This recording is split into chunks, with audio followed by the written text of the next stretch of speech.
नमस्कार दोस्तों, मैं विनय राजपूत जेपीआईएस के इस प्लेटफॉर्म पे आप सभी का हार्दिक स्वागत करता हूं। और आज मैं आपसे विटामिन्स पे डिस्कशन करने वाला हूं। मैंने पिछली 2 क्लास में आपको विटामिन्स के हिस्ट्री, विटामिन्स की बेसिक जानकारी, fat soluble, water soluble, vitamins नाम क्यों पड़ा, विटामिन्स के टाइप्स, ट्रेडिशनली हम लोग विटामिन्स को फैट सॉल्युबल, वाटर सॉल्युबल में बांटते हैं, किस साइंटिस्ट ने ऐसा क्लासिफिकेशन किया उसकी मैंने आपको बताई। विटामिन ए बी सी, ये जो ए बी सी नाम होती है, नाम क्यों रखा गया मैंने ये भी बताया। विटामिन की थ्योरी बताई आपको, हॉपकिन फंक के बारे में बताया, ये सारी चीज मैंने आपको बता दी। विटामिन ए के बारे में डिस्कशन किया। अब आज विटामिन डी की डिस्कशन करेंगे, उसके बाद विटामिन ई, विटामिन के, फैट सॉल्युबल फिनिश, उसके बाद वाटर सॉल्युबल विटामिन पे हम लोग एंट्री करेंगे। ठीक है, ये कंप्लीट करके मिनरल 20 से 25 मिनट में आपको मिनरल पढ़ा दूंगा एक लेक्चर में। उसके बाद हम लोग सीधा डाइजेशन में एंट्री करेंगे। डाइजेशन, रेस्पिरेशन वगैरह पढ़ते हुए हम लोग को आगे निकलना है। और जो भी मैं पढ़ा रहा हूं एग्जाम पॉइंट ऑफ व्यू से बहुत इंपॉर्टेंट है, बहुत इंपॉर्टेंट है, समझना जरूरी है। आप अगर पीपीटी से पढ़ना पसंद करते हैं, अगर समझना पसंद नहीं करते हैं, आपको कंटेंट चाहिए, तो मैं आपको किताब बोलो तो एक से एक पढ़ के किताब बता दूं, रखे रहना जैसे पीपीटी में लिखा होता है। अगर आप समझ नहीं पा रहे हैं तो कोई मतलब नहीं है पढ़ने का, समझना जरूरी है। अदरवाइज देश में लाखों लोग तैयारी करने वाले हो, चाहे यूपीएससी हो, चाहे पीएससी हो, चाहे कोई भी एग्जाम हो, निकलता वही है जिसका कॉन्सेप्ट क्लियर है, निकलता वही है। मेहनत करने वाले नहीं निकलते, ऐसा कोई जरूरी है कि सब मेहनत कर रहे तो निकल ही जाए। गधा भी मेहनत करता है, मेहनत करना है, स्ट्रेटेजी भी बनानी है, लेकिन वो सबका एक मिला जुला के एक तय बात होनी चाहिए कि आपकी कॉन्सेप्ट बन रही है कि नहीं, आप चीजों को समझ रहे हो कि नहीं। क्योंकि एक स्टेज का एग्जाम नहीं है कि प्री में टिक मार लिया, जय श्री राम एक, जय श्री राम सी, जय हनुमान जी बी, ऐसा भी करते हैं लोग, है ना। तो इससे काम नहीं चलेगा। मेंस में बैठोगे, वहां पे भी कुछ कर लिए, प्री में इंटरव्यू में बैठोगे तो कहीं ना कहीं नैया डूब जाती है। तो इसलिए कॉन्सेप्ट बनाना जरूरी है। तो मैं वो तो आपको दे रहा हूं, उस तरीके से आप पढ़ते जाए। मैं आपको इस बात का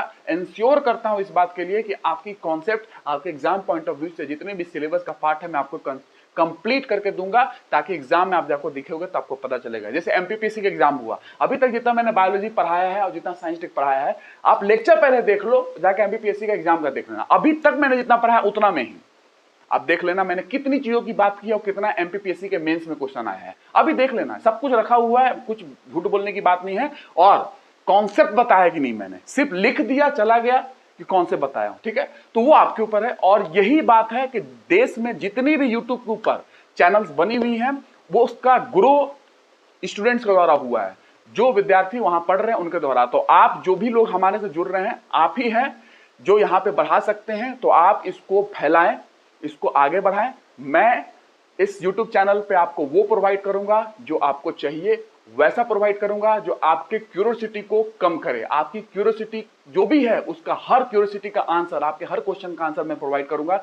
जो भी डाउट है YouTube कमेंट सेक्शन में लिखो, मैं उस सब्जेक्ट से रिलेटेड डाउट आपको क्लियर करूंगा। डाउट नहीं है, समझ में आ रही है तो भी लिखो कि सर समझ में आ रहा है। ये आपका एक फर्ज बनता है, right to speech and expression आपको मिला हुआ है, और एक स्टूडेंट होने के नाते आप इतना करें, ठीक है, ताकि मुझे भी एक इंटरेक्शन का पता चले, क्योंकि इंटरेक्शन बहुत जरूरी है स्टूडेंट्स एंड टीचर के बीच में, ठीक है।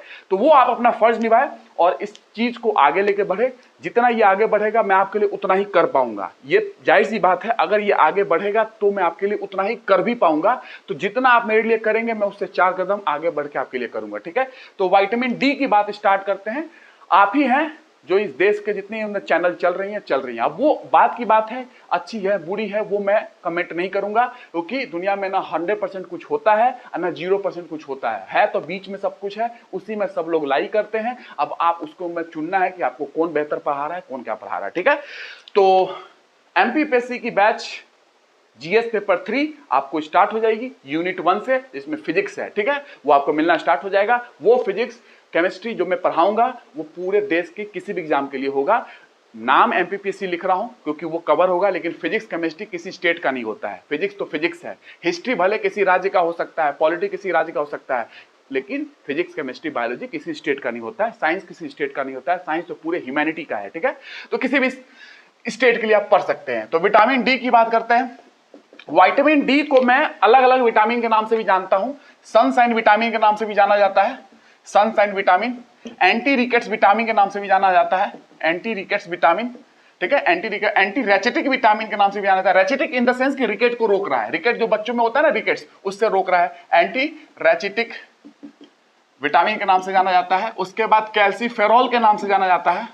उसके बाद हार्मोनल विटामिन के नाम से जाना जाता है इसको, एक ऐसा विटामिन जो हार्मोन के तरह काम करता है, हार्मोनल विटामिन की तरह जाना जाता है। इतने नाम है। विटामिन डी के बहुत सारे टाइप्स है, लेकिन उसमें से सबसे इंपॉर्टेंट, सबसे महत्वपूर्ण दो प्रकार होते हैं इसके, विटामिन D2, विटामिन D3। ठीक है, तो विटामिन D2 आपके पास है और विटामिन D3 आपके पास है। ठीक है, विटामिन D2 को एर्गो कैल्सीफेरॉल बोलते हैं, कैल्सीफेरॉल।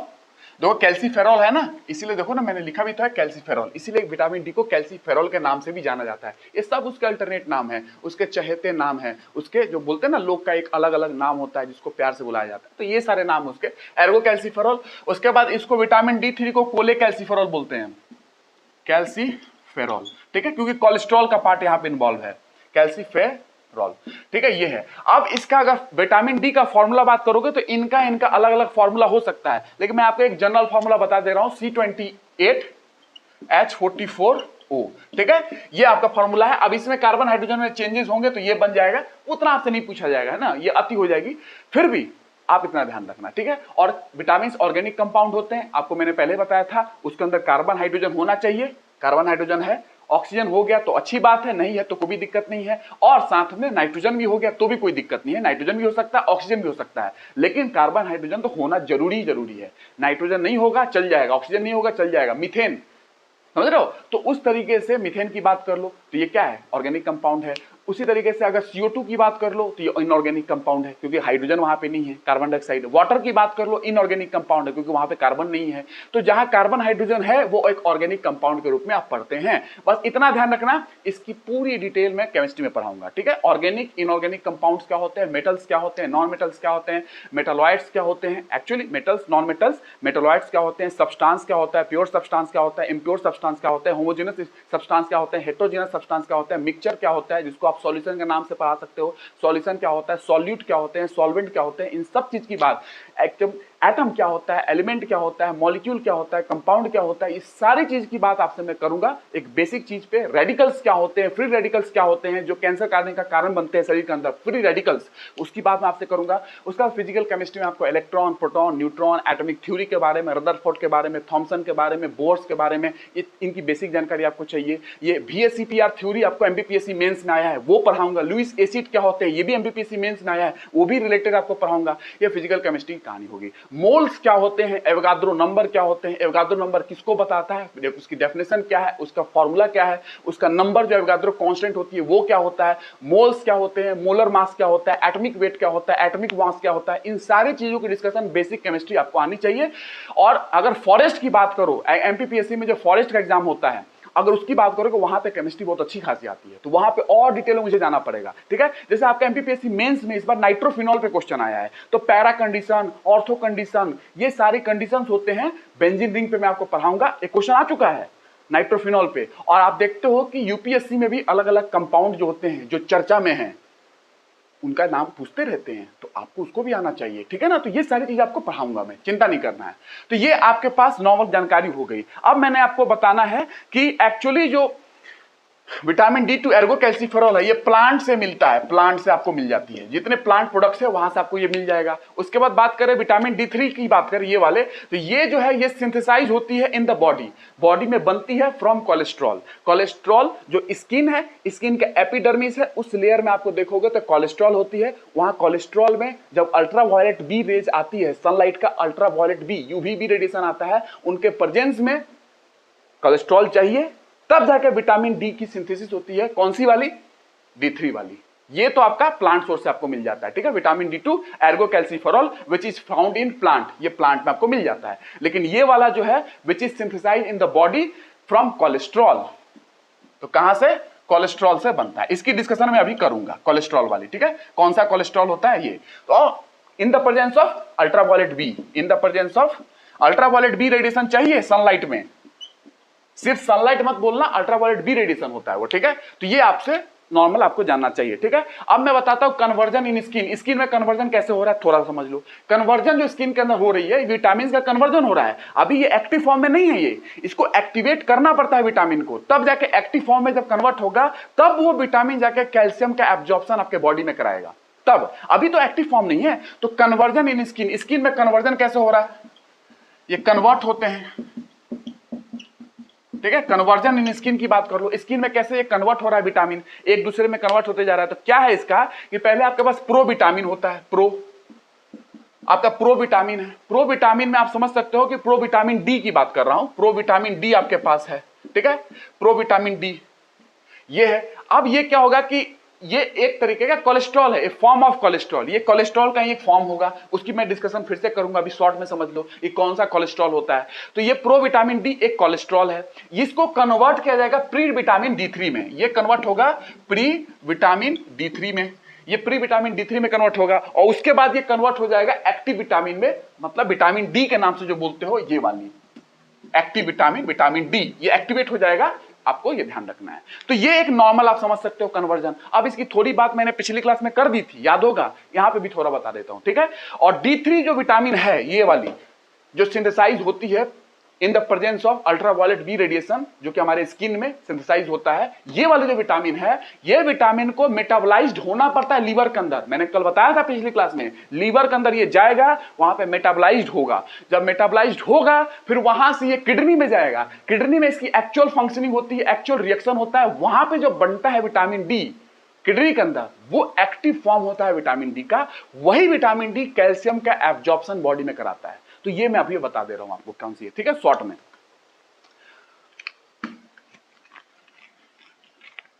विटामिन डी बहुत सारे टाइप्स के होते हैं, जो मोस्ट कॉमन मैंने विटामिन डी2 विटामिन डी3 की बात कर ली, ठीक है। और ये एर्गो कैल्सिफेरॉल, कोलेकैल्सिफेरॉल मैंने लिपिड्स में आपको पढ़ाया था एक बार, याद होगा, लिपिड में मैंने आपको डिस्कशन की है, वहां पे एर्गो और कोलेकैल्सिफेरॉल समझना होगा तो लिपिड्स देख लेना, डिराइव लिपिड्स की बात देख लेना, डिराइव लिपिड्स में मैंने आपको बताया है, व्युत्पन्न लिपिड जो है उनमें मैंने इसकी डिस्कशन की थी। अब देख लो एक्टिवेशन ऑफ विटामिन डी, इनकी एक्टिवेशन की बात कर रहा हूं हल्का सा, जो मैंने पढ़ा दिया ना इसको अब थोड़ा सा डिटेल कर रहा हूं, जो मैंने पिछली क्लास में बता भी दिया है, जल्दी मैं समझा दूंगा क्योंकि पिछली क्लास में मैंने बताया था। क्या होता है कि अल्ट्रावायलेट बी रेडिएशन आ रही है, यूवीबी रेडिएशन, ये सन है आपके पास, उससे अल्ट्रावायलेट बी रेडिएशन आ रही है। कोई बंदा यहां पे है ना, चाहे बंदी है ना, लो बंदी बना दिया, तो कोई बंदी है, तो ये आपके पास अल्ट्रावायलेट बी रेडिएशन आया, उसके स्किन पे पड़ेगा। अगर आप पूरे कपड़ा ढक के बैठे नहीं हो, यहां तक तो लड़कियां तो पूरे मुंह ही ढक लेती हैं, तो भैया कहां से पहुंचेगा स्किन पे वो, ठीक है ना। उसका भी एक कारण मैं आपको बताने वाला हूं कि विटामिन डी की कमी कैसे होती है, अभी देखना, ठीक है। तो स्किन खुला होना चाहिए, तब तो कुछ लाइट पड़ेगी, तो अल्ट्रावायलेट बी रेडिएशन पड़ा। अब विटामिन डी यहां पे प्रीकर्सर, विटामिन डी का प्रीकर्सर आपके स्किन में है, विटामिन डी का प्रीकर्सर ऑफ विटामिन डी कौन सा, वही कोलेस्ट्रॉल की जो मैंने बात की अभी थोड़ी देर पहले, प्रीकर्सर ऑफ विटामिन डी, मतलब ये प्रीकर्सर है, विटामिन डी से पहले का फॉर्म है।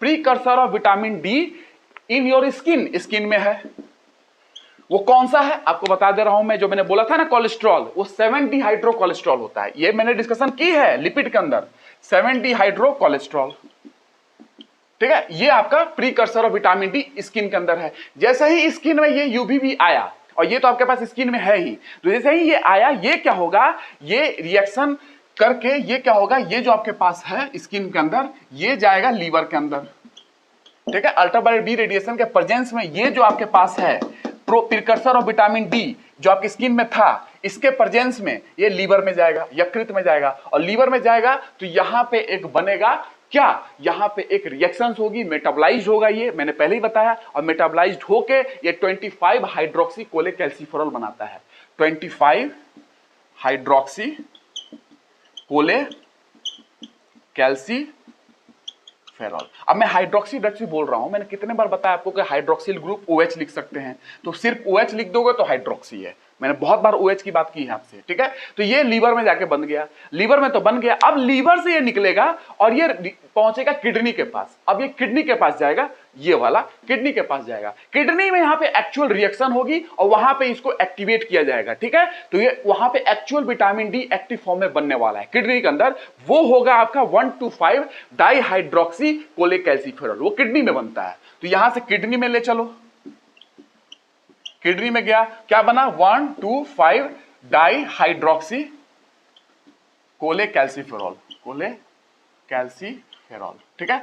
एक हाइड्रोक्सी था तो OH, डाइहाइड्रोक्सी है तो 2H, 2OH, डाई मतलब 2, हाइड्रोक्सी मतलब OH ग्रुप, ठीक है। तो ये किडनी में जाकर जो ये बना आपका रिएक्शन होने के बाद, सब ये कहानी से होते हुए स्किन में ये था, यूवीबी के रेडिएशन के प्रेजेंस में स्किन में ये पहले से था, अल्ट्रावायलेट बी रेडिएशन आया, ये लीवर में गया, लीवर में ये बना, मेटाबोलाइज्ड हुआ, उसके बाद किडनी में गया, किडनी में जाके ये बना। ये एक्टिव फॉर्म है विटामिन डी का। यही वो विटामिन डी का रूप है जो आपके अंदर कैल्शियम के एब्जॉर्प्शन को बढ़ाएगा, आपके बॉडी में कैल्शियम को एब्जॉर्ब कराएगा। यही वाला विटामिन डी का एक्टिव फॉर्म है वो, ठीक है। इसको कैल्सीट्रायोल के नाम से भी बोल सकते हैं, कैल्सीट्रायोल, ठीक है, इस नाम से बोल सकते हैं, जो कि एक्टिव फॉर्म है विटामिन डी का। ये आपको ध्यान रखना है, जो कि किडनी में बनता है, आपने देख लिया, ठीक है। तो फाइनल फिनिशिंग विटामिन डी की यहां हुई है एक्टिव फॉर्म में, बस। अब उसके बाद मैं आपको कैल्सीफेरॉल, जो ये वाला एक्टिव फॉर्म है विटामिन डी का, इसकी फंक्शन बता रहा हूं आपको कि बॉडी में क्या क्या फंक्शन है, ठीक है। ये वाली की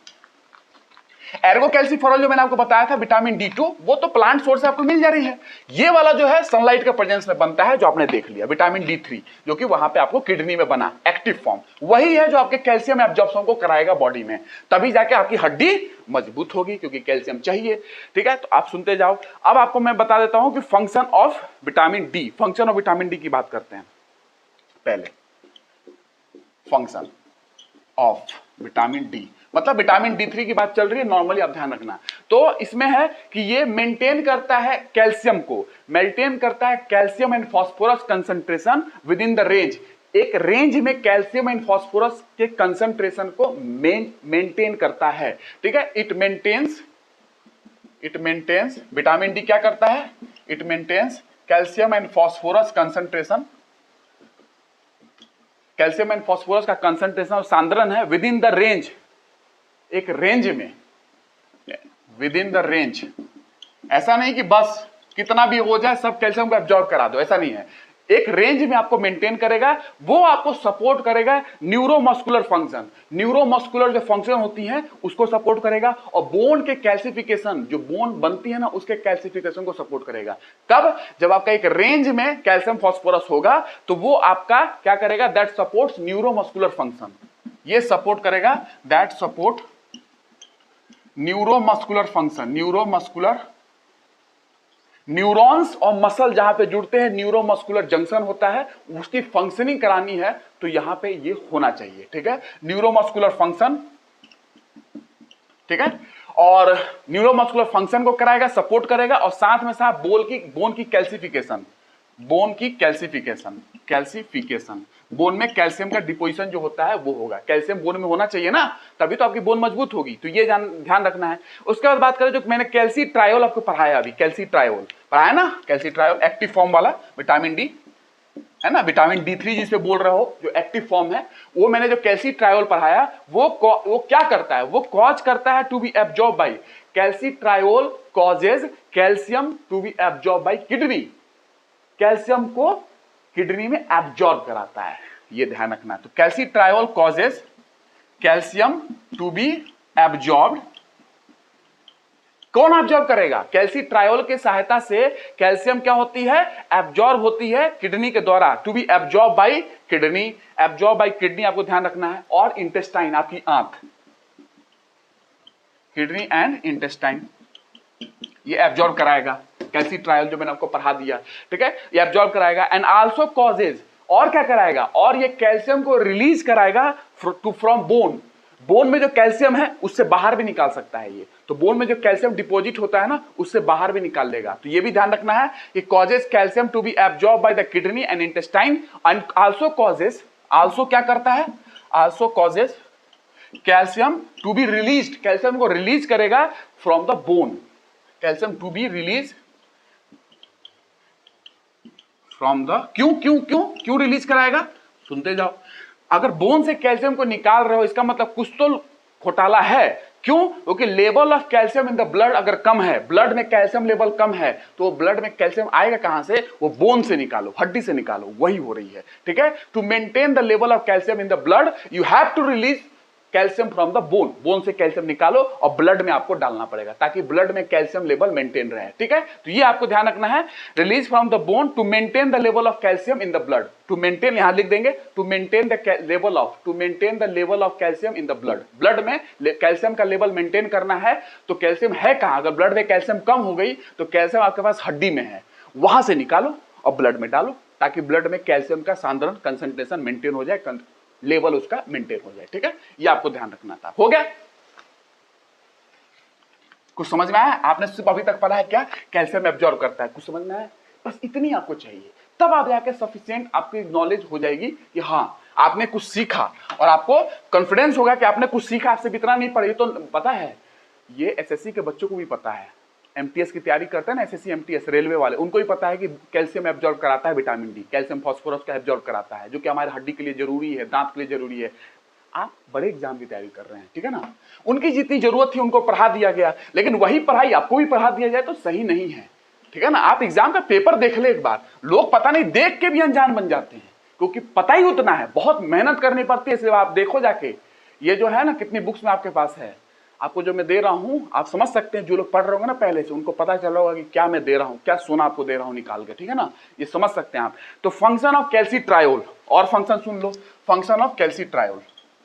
कैल्सिट्रायोल आपने समझ लिया ना, वही किडनी में जो जाके एक्टिवेट हुआ था कैल्सिट्रायोल, ठीक है ना, जो कि विटामिन D3 का एक्टिव फॉर्म है, आपने देखा। तो कैल्सिट्रायोल ये क्या करता है, अगर विटामिन डी की नॉर्मल बात करूं तो पूरे यहां से ले लो, हेड से पूरे पैर तक इसके फंक्शन ही फंक्शन है, हेड से लेकर पैर तक खूब फंक्शन करता है बॉडी में आपका, इसके बिना तो आपकी बॉडी कुछ नहीं है। सुनो क्या है, अब देखो इसमें क्या करता है कि ब्रेन की डेवलपमेंट, पहला पॉइंट ब्रेन को डेवलप करता है, ब्रेन डेवलपमेंट एंड उसकी फंक्शनिंग, ब्रेन का प्रॉपर फंक्शन कराना है, विटामिन डी चाहिए। तो पहनो कपड़ा, अभी बताऊंगा कपड़ा पहनने का कारण क्या है, कपड़ा पहनने से क्या प्रॉब्लम होती है, विटामिन डी सनलाइट पहुंचेगी नहीं स्किन में तो विटामिन डी बनेगा कैसे, क्योंकि कपड़े से ढके हुए हो, बात करूंगा अभी।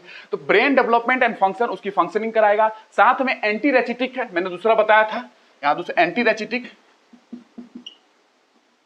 है ना कहीं रिकेट्स हो, रिकेट जो बच्चों में होता है उसकी डिस्कशन करूंगा मैं, उसको नहीं होने दे रहा है, उसका एंटी है, ठीक है। उसके बाद बात करें, उसके बाद आपको absorption and retention of calcium, ये तो नॉर्मल जानते हो कि एब्जॉर्ब कराता है और रिटेन कराता है कैल्शियम को, तो ये आपको ध्यान रखना है, और साथ के साथ कैल्शियम के साथ साथ फास्फोरस भी आपको ध्यान रखना है, दोनों का। और growth and maintenance of bone, क्योंकि जब कैल्शियम और फास्फोरस आपके बोन में रहेंगे तो उनकी ग्रोथ, उनकी मेंटेनेंस भी होते रहेगी, और उनमें सहायता भी करता है विटामिन डी। तो growth and maintenance of bone, growth and maintenance किसका, बोन का, ये ध्यान रखना है, growth and maintenance of bone, growth and maintenance of bone ये आपको कराता है, ठीक है, ये आपको ध्यान रखना है। और एक कैल्शियम फास्फोरस की एब्जॉर्प्शन आपको कराता है, ये भी ध्यान रखना है, कैल्शियम एब्जॉर्प्शन की फास्फोरस, कैल्शियम एब्जॉर्प्शन कराता है आपके बॉडी में, फास्फोरस की भी एब्जॉर्प्शन कराता है, जो मैंने आपको इतने देर से आपको बताया, ठीक है।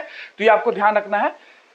इसके बाद आपको मैं बताता हूं कि ये आपके रिड्यूसेस द इन्फ्लामेशन, चौथा पॉइंट अगर डालोगे तो इन्फ्लामेशन होते हैं, आपको मैंने इन्फ्लामेशन पिछली 2 क्लास से खूब बताते आ रहा हूं, वो उसको देख लीजिएगा। इन्फ्लामेशन अगर ब्रेन में हो रही है, ब्रेन में, उसको भी कम करता है, तो रिड्यूसेस इन्फ्लामेशन, रिड्यूसेस इन्फ्लामेशन।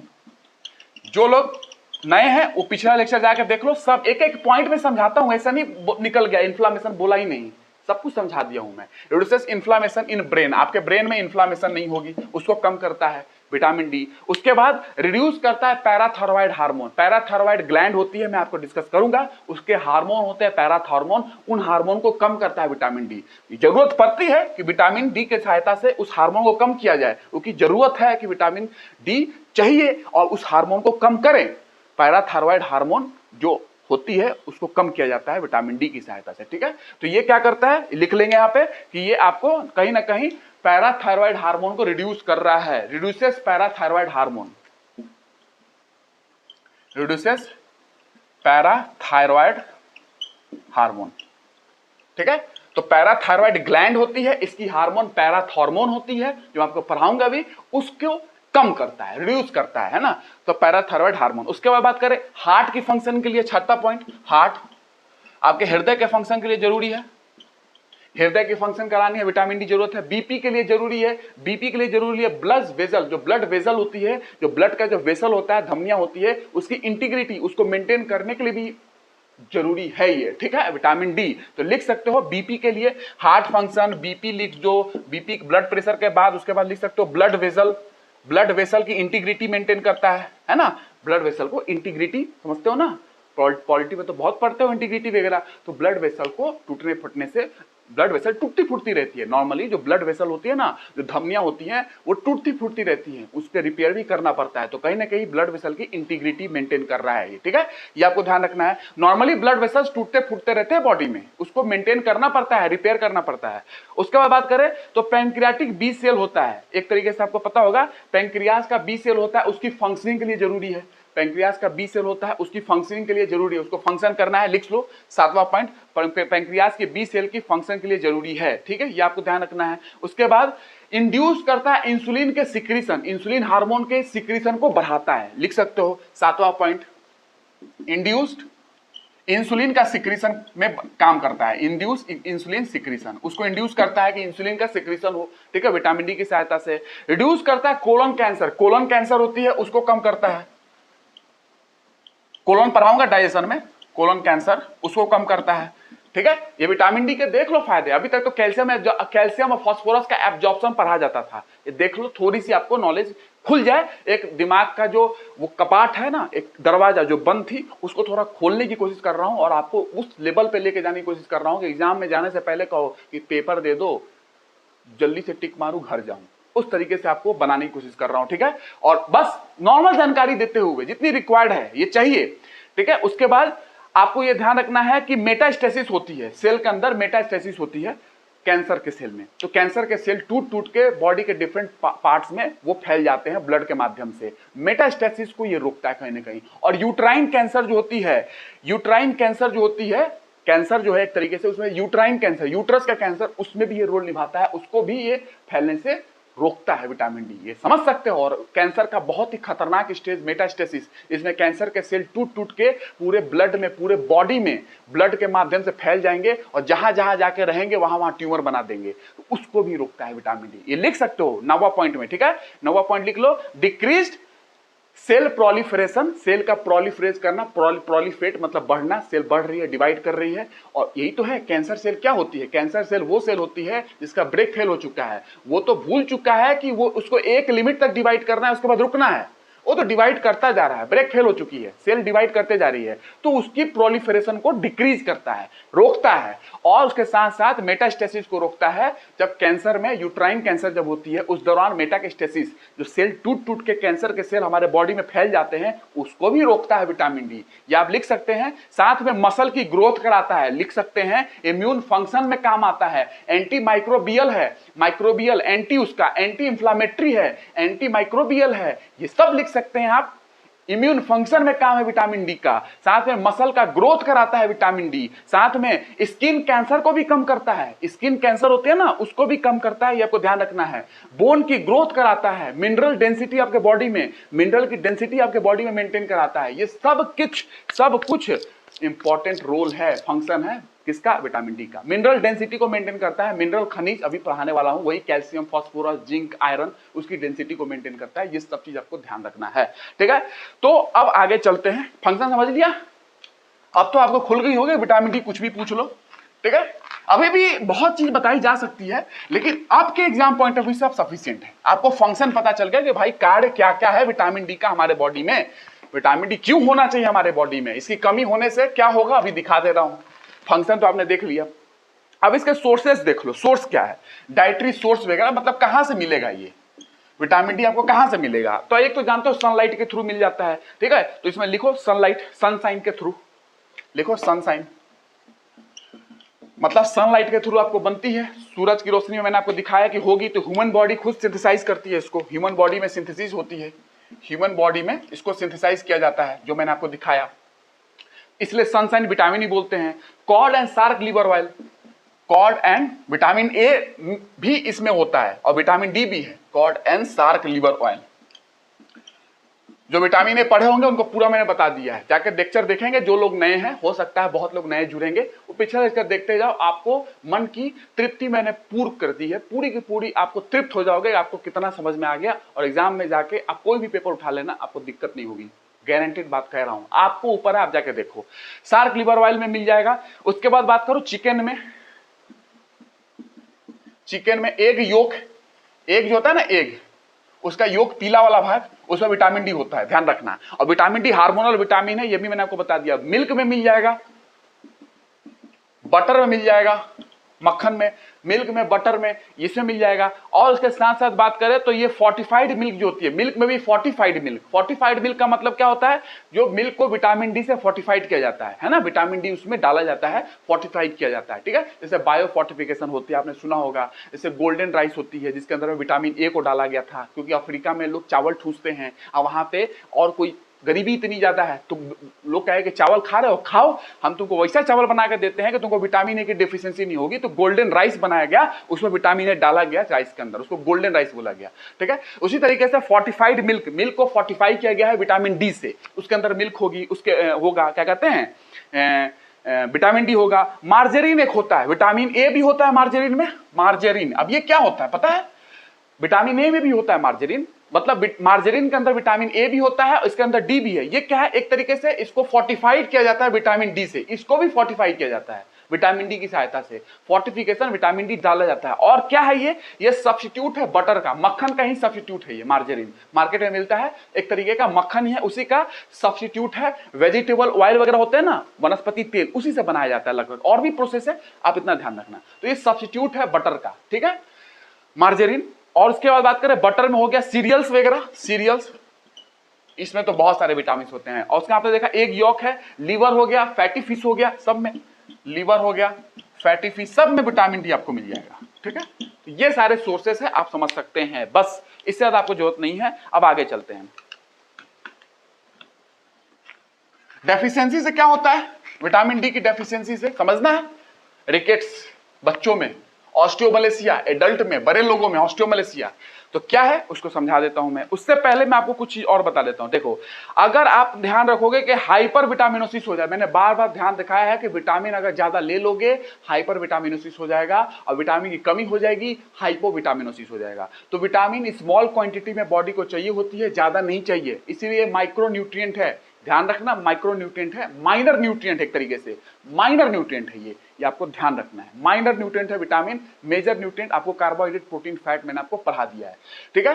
तो इसमें बात करूं कि अगर हाइपर विटामिनोसिस हो गई, ज्यादा लेनी आपने, हाइपर विटामिनोसिस, मैंने आपने विटामिन डी को ज्यादा ले लिया, एक्सेस में ले लिया विटामिन डी को, आपने हाइपर कर दिया, तो क्या होगा, कब होगा, कैसे होगा, इसको सुनना है ध्यान में। ये आपको क्या है कि एक तरीके से ध्यान रखना है कि 5 गुना, लगभग 5 गुना रिकमेंडेड जो भी डोज है इसकी, उसका अगर 5 गुना आप ज्यादा ले लेते हैं तो ये डेंजरस हो जाता है बच्चों के लिए। और अगर एडल्ट लोग 10 गुना ज्यादा ले लेते हैं, जो भी रिकमेंडेड अलावेंस है, जो भी रिकमेंड किया गया है विटामिन डी के लिए, अगर उसका 10 गुना ज्यादा ले लेते हैं एडल्ट लोग, तो उनके लिए घातक हो जाएगा। और अगर 5 गुना ज्यादा ले लेता है बच्चा, कोई इन्फेंट, उसके लिए घातक हो जाएगा, ज्यादा अगर ले रहे हो तो, ठीक है। मतलब कि इसके साथ साथ क्या होगा, आपकी सॉफ्ट टिश्यू होती है, सॉफ्ट टिश्यू, जो मुलायम टिश्यू होते हैं, उसकी कैल्सिफिकेशन हो जाएगी, उसमें कैल्शियम डिपॉजिट हो जाएगा, ये भी हो जाते हैं। तो कैल्सिफिकेशन ऑफ, ज्यादा ले रहे हो तो ये कारण है, calcification of soft tissue, soft tissue ये हो जाएगी, एक प्रॉब्लम ये है। उसके साथ साथ आपको बता दूं, ग्रोथ रिटार्डेशन भी हो सकता है, आपकी ग्रोथ रिटार्ड हो जाएगी। अगर हाइपर विटामिनोसिस हो गई विटामिन डी की, एक्सेस में आपने ले लिया तो ग्रोथ रिटार्डेशन हो जाती है। एक्सेस कैल्शियम एक्सक्रीशन, कैल्शियम जो है एक्सक्रीट ज्यादा होगी किडनी के माध्यम से, ये भी होने लगती है, किडनी पे ज्यादा लोड पड़ेगा, कैल्शियम वहां से एक्सक्रीट हो रही है ज्यादा, तो ये भी है कि ग्रोथ रिटार्डेशन तो हो ही रहा है, ज्यादा आप अगर ले रहे हो तो विटामिन डी, और साथ में कैल्शियम का एक्सक्रीशन हो रहा है। एक्सेस कैल्शियम, जो भी एक्सेस में है, ज्यादा हो गया कैल्शियम आपके बॉडी में, क्योंकि विटामिन डी ज्यादा ले रहे हो, और विटामिन डी कैल्शियम का रोल आपने समझा। एक्सेस कैल्शियम एक्सक्रीशन, एक्सक्रीट हो रहा है कैल्शियम, जो एक्सेस में आपका ज्यादा कैल्शियम है वो एक्सक्रीट हो जा रहा है, एक्सक्रीट वाया किडनी, किडनी के माध्यम से निकल जाएगा, ठीक है। ये आपको ध्यान रखना है। तो किडनी पे जोर तो पड़ेगी, किडनी पे स्टोन तो बनने की चांसेस हो जाएगी, वो किडनी ज्यादा कैल्शियम को निकाल रही है, किडनी स्टोन होने के चांसेस हो जाते हैं, कैल्शियम ऑक्सलेट वगैरह आपने नाम सुना होगा, ठीक है। तो ये किडनी का एक स्टोन बनने का कारण हो सकता है, आप अगर विटामिन डी ज्यादा ले रहे हैं, ठीक है, ये समझना। उसके बाद आपको ध्यान रखना है, हेडेक वगैरह हो सकता है, हेडेक, सर दर्द हो जाएगा, आपको सर दर्द होने लगेगा, मसल वीकनेस हो सकती है। तो देख लो ज्यादा विटामिन लेने के घाटा कितना इसका नुकसान हो सकता है, फटीग, दर्द वगैरह हो सकती है, ज्यादा प्यास लगेगा आपको, ये सब हो सकता है, ठीक है। तो ये चीजें आपका एक्सेस विटामिन के कारण है, हो गया, जो आप अगर एक्सेस ले रहे हो तो विटामिन डी, हाइपर विटामिनोसिस। अब मैं आपको बताता हूं क्या इसके आगे अब ये समझना है कि क्या कारण है कि विटामिन की डी की कमी हो जाती है। पहले तो ये समझ लो विटामिन डी की कमी के कारण क्या होता है, उसके कॉन्सिक्वेंसेस क्या है, क्या डिजीज होती है, वो तो बाद में पढ़ेंगे। पहले कारण समझो कि विटामिन डी की कमी क्यों हो जाती है। तो causes of vitamin D deficiency, उसकी कारण पहले समझो, ठीक है, तब आपको समझाऊंगा ये कमी हो रही है क्यों हो रही है, फिर कमी के कारण क्या बीमारी हो रही है उसकी बात कर लेंगे, ठीक है। तो ये कॉजेज क्या है, पहली बात, व्हेन द सनलाइट, अगर सूर्य की रोशनी आपको प्रॉपरली नहीं पड़ रही है स्किन पे, आपने पूरा कपड़ा पहन लिया, क्या पहन लिया, कैसे पहन लिया, आपको बता रहा हूं, ठीक है। तो ये causes of vitamin D deficiency when the sunlight is not properly reaching the body, आपके बॉडी पे प्रॉपरली नहीं आ पा रही है सूर्य की रोशनी, ठीक है। क्यों नहीं आ पा रही है,